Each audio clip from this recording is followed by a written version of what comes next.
Hello friends, welcome to my channel. എല്ലാവർക്കും സന്തോഷവും സമൃദ്ധിയും ഐശ്വര്യവും നിറഞ്ഞ ഒരു വിഷു ആശംസകൾ നേരുന്നു. ആദ്യമേ തന്നെ ഇന്നത്തെ നമ്മുടെ ടോപ്പിലേക്ക് എത്രയും പെട്ടെന്ന് കിടക്കാം. എല്ലാവർക്കും സുഖമായി വിചാരിക്കുന്നു. ഇന്നത്തെ എൻ്റെ ടോപ്പിക്, നമ്മൾ ഒരു വലിയ ഒരു അച്ചീവ്മെന്റ് നമുക്ക് ലഭിക്കണമെങ്കിൽ, അല്ലെങ്കിൽ ഒരു വലിയ ഒരു ലക്ഷ്യം നമുക്ക് നേടണമെങ്കിൽ, നമ്മൾ ആദ്യം തന്നെ നമ്മൾ അതിനെ സ്വീകരിക്കാനായിട്ട് മനസ്സുകൊണ്ടും നമ്മുടെ ശരീരം കൊണ്ടും നമ്മൾ തയ്യാറാകണം.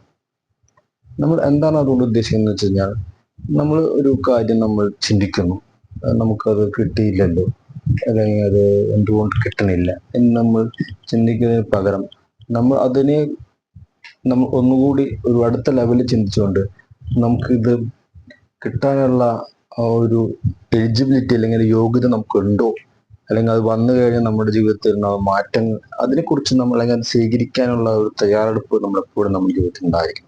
ഇത് വളരെയധികം പ്രധാനപ്പെട്ട കാര്യമാണ്. എന്തുകൊണ്ടാണെന്ന് വെച്ചാൽ, ചിലർക്ക് ചില സൗഭാഗ്യങ്ങൾ, ചില ഭാഗ്യങ്ങൾ എന്ന് പറയുമ്പോൾ നമ്മൾ വിചാരിക്കുന്നുണ്ട്, അത് കിട്ടി. ചിലപ്പോൾ ആ കിട്ടുന്ന വ്യക്തിക്ക് ചിലപ്പോൾ അത് നല്ല രീതിയിൽ അതിന് സ്വീകരിക്കാനോ, അല്ലെങ്കിൽ അത് അത് മാനേജ് ചെയ്യാനോ പറ്റാത്ത സാഹചര്യം പലപ്പോഴും നമുക്ക് കാണുന്നുണ്ട്. എല്ലാവരും അല്ല, എന്നാൽ ചില ഭൂരിഭാഗം ആൾക്കാർ നമ്മൾ കാണുന്നുണ്ട്.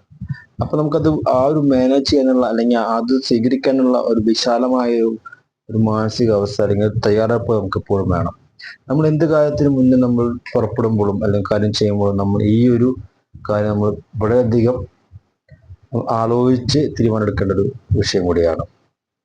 അപ്പോൾ അതിന്റെ സ്വീകാര്യത നമുക്ക് ലഭിച്ചു കഴിഞ്ഞാലുള്ള ശേഷമുള്ള നമ്മുടെ മാറ്റങ്ങൾ, നമ്മുടെ കാര്യങ്ങൾ എപ്പോഴും നമ്മൾ അതിനെക്കുറിച്ച് എപ്പോഴും ചിന്തിക്കണം. എന്നിട്ട് വേണം നമ്മൾ ഒരു കാര്യം ചെയ്യാനും, അല്ലെങ്കിൽ ആ ഒരു കാര്യം നമുക്ക് കിട്ടുന്നത് നമ്മൾ സന്തോഷത്തോടെ സ്വീകരിക്കാനും നമ്മൾ ചെയ്യേണ്ടത്. ഇന്നത്തെ ഈ വിഷു പുലരിയിൽ എൻ്റെ സുഹൃത്തുക്കൾക്ക് ഞാൻ തരുന്ന ഒരു വലിയൊരു സന്ദേശം അല്ലെങ്കിൽ മെസ്സേജ് ആണ്. എല്ലാവരും ഇതിനായി പരമാവധി പരിശ്രമിക്കണം. നിങ്ങൾക്ക് നല്ല നല്ല ഉയരങ്ങളിൽ എത്തട്ടെ. നിങ്ങളെല്ലാവിധ ആഗ്രഹങ്ങളും ലക്ഷ്യങ്ങളും നമുക്ക് സർവേശ്വരൻ നടത്തി തരട്ടെ എന്ന് ആത്മാർത്ഥമായി ആശംസിച്ചുകൊണ്ട്, it's an of me, Jaya.